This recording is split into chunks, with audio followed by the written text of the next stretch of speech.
जैसा कि पूरा देश आज जो है रक्षाबंधन मना रहा है, तो आपका ये प्रोग्राम करने का क्या उद्देश्य है, क्या मतलब बताएं कुछ। अरे वाह भाई वाह, धन्यवाद, आपने बहुत अच्छी बात कही। पत्रकार बंधुओं, पूरा देश रक्षाबंधन मना रहा है, बड़ा अच्छी बात है, बड़ा खुशी की बात है। मैं किसी के धर्म को, किसी की आस्था को ठेस तो नहीं पहुंचाना, कि बुद्ध ने कहा है किसी के आस्था को ठेस नहीं पहुंचाना चाहिए, लेकिन सत्यता जरूर बता देना चाहिए।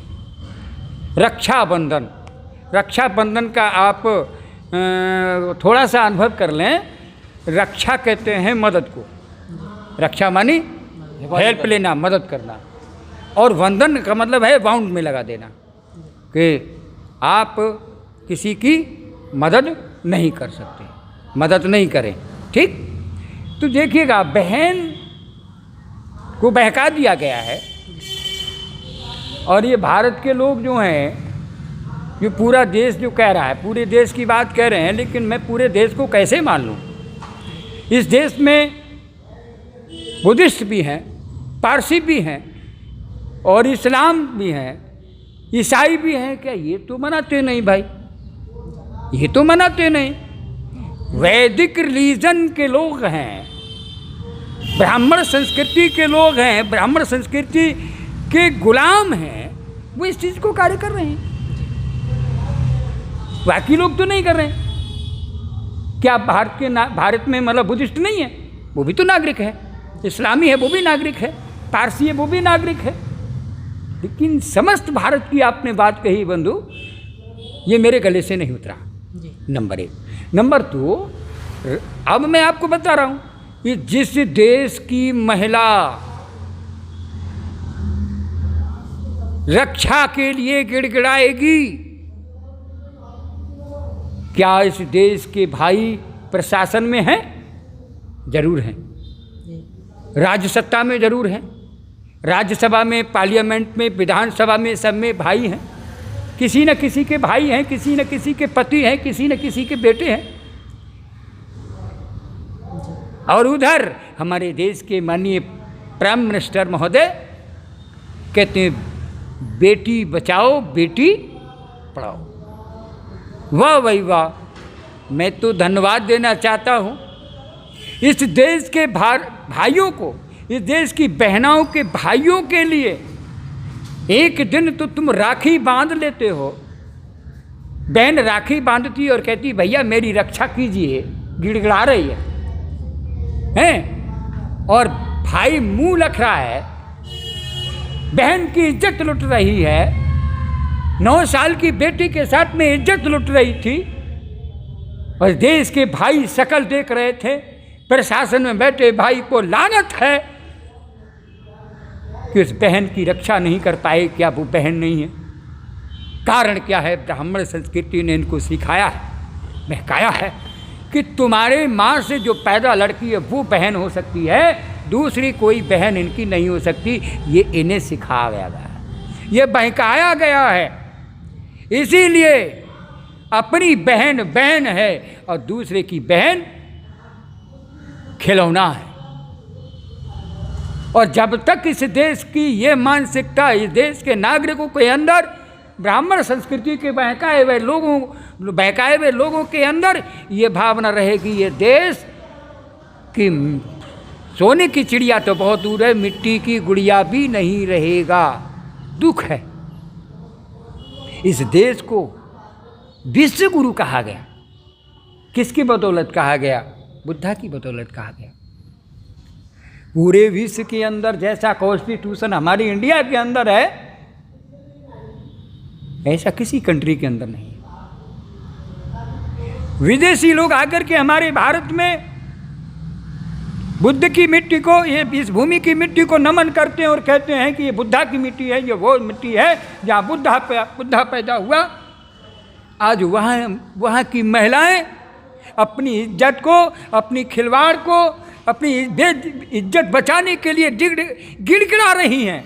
अब भाई मुंह तक रहा है, देख रहा है, मौन खड़ा है, क्योंकि वो भाई कहीं न कहीं गुलाम है, बाबा साहेब डॉक्टर अंबेडकर ने साइमन कमीशन के सामने जब इन्होंने विरोध किया, इन्हीं शेड्यूल कास्ट शेड्यूल ट्राइब के लोगों ने बाबा साहेब का विरोध किया, साइमन कमीशन ने प्रश्न उठाया जैसे आपने प्रश्न मुझसे उठा रहे। बाबा साहब ने कहा है कि इसको जिस भाषा में पूछा है उसी भाषा में जवाब देना है। बाबा साहब ने इंग्लिश में जवाब दिया। बाबा साहब से पूछा गया, मिस्टर अंबेडकर, जिस समाज की तुम लड़ाई लड़ रहे हो वो समाज तुम्हारा ही विरोध कर रहा है। बाबा साहब ने कहा इनका दोष नहीं है। बाबा साहब ने कहा Indian scheduled caste and the backward, Indian scheduled caste and the backward, no mind, no education, no law, no Buddha, no religion, there is the dog master working in the dog police slavery. Baba Saheb ने कहा जिस समाज के अंदर शिक्षा नहीं है, धम्म नहीं है, आचरण नहीं है, प्रज्ञा नहीं है, शील नहीं है, समाधि नहीं है, वो समाज जानवर की तरह है। जानवर दो प्रकार का होता है, एक पालतू होता है, एक फालतू होता है। जैसे कुत्ता एक पालतू है, एक फालतू है। आज वही देख लीजिएगा, कहीं खुले में 100 कुत्ते घूम रहे हों, एक कुत्ते के गले में पट्टा पड़ा हो तो आप क्या जानेंगे? उसे पालतू मानेंगे।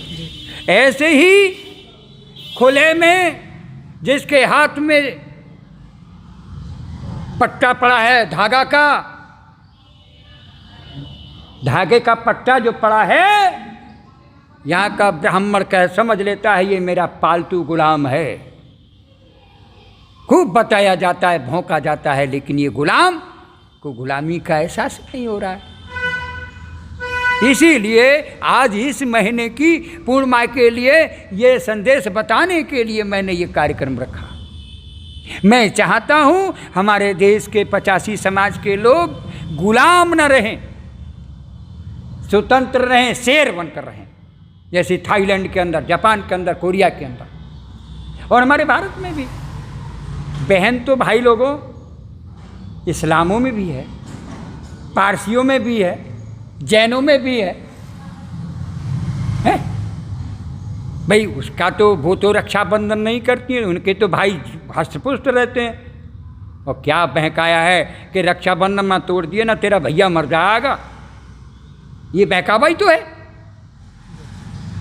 लेकिन बहन खर्च करके लाती है, अब भाई घबरा करके कहता है, जब राखी बंधवाने के बाद में कहता है मैं इसे क्या दूँ, क्योंकि पैसा हर समय जेब एक जैसी नहीं होती है, कभी पैसा होता है कभी नहीं होता है। वो गरीब भैया कहता है मैं क्या दूँ। अब बहन रक्षा बांधने के बाद में कहती है भैया मुझे क्या देगा, भैया मुझे कितना देगा। वाह वाह, ये त्यौहार दोनों को शर्मिंदा करने वाला, अपमानित करने वाला ये त्यौहार है। यही त्यौहार भैया दूज होता है। बहन और कोई लालच में नहीं आती है कि भैया मुझे क्या देगा, और भैया सोचता है जेब में दम नहीं, अब मैं इसे क्या दूँ। तो भाई लोगों, पत्रकार बंधुओं, मेरा उद्देश्य है सरपन संस्कृति को सभी लोग पहचानें, सभी लोग श्रम में विश्वास करें, मन के अंदर शील का पालन करें। शील का पालन करेंगे तो मन पवित्र होगा। मन के अंदर, मंदिर का मतलब है मन के अंदर की सफाई करिए। मन के अंदर मंदिर है, मन के अंदर सफाई रखिए। देवता जो है अंदर है, यहाँ है, यहाँ।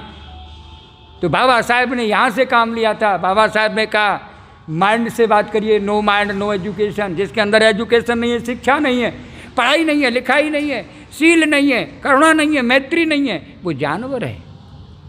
तो देखिए आज लोग जानवर ही हैं, जानवर जैसी बात करते हैं, सभ्यता की बात ही नहीं करते। क्या बात करेंगे कि मुसलमान बुरा है, कोई कहेगा कि भाई जैसे अब दलित बुरा है, कोई कहेगा कि साहब मतलब जो हिंदू बुरा है। और कभी नारा लगाते हैं हिंदू मुस्लिम सिख ईसाई आपस में सब भाई भाई। कभी कहते हैं रघुपत राघव राजा राम, अल्लाह ईश्वर तेरे नाम। अल्लाह और ईश्वर जब तेरे नाम हैं तो लड़ाई का बात की है। भाईचारा क्यों नहीं पैदा करते? क्योंकि हाथी के दांत देखने के और हैं भैया, और कहने के और हैं। कहने के और हैं और खाने के और हैं। इसीलिए इन बहरूपियों से, इन भेड़ियों से आपको बचना होगा, भाईचारा पैदा करना होगा। ये कार्यक्रम भाईचारा का संदेश देने के लिए हमारा लक्ष्य है। हम चाहते हैं कि यहाँ श्रम में विश्वास रखने वाले लोग हों, यहाँ भाईचारा पैदा करने वाले लोग हों, यहाँ वो भाई हों जो भाई बहन की रक्षा करें। भारत का हर नागरिक यदि हर भारत की नारी को अपनी बहन मान ले, माँ मान ले, भारत का हर नागरिक अपनी बहन को बहन मान ले, भाई मान ले और सबकी रक्षा करे, तो भारत की नारी का अपमान करने वाला भारत में पैदा नहीं होगा।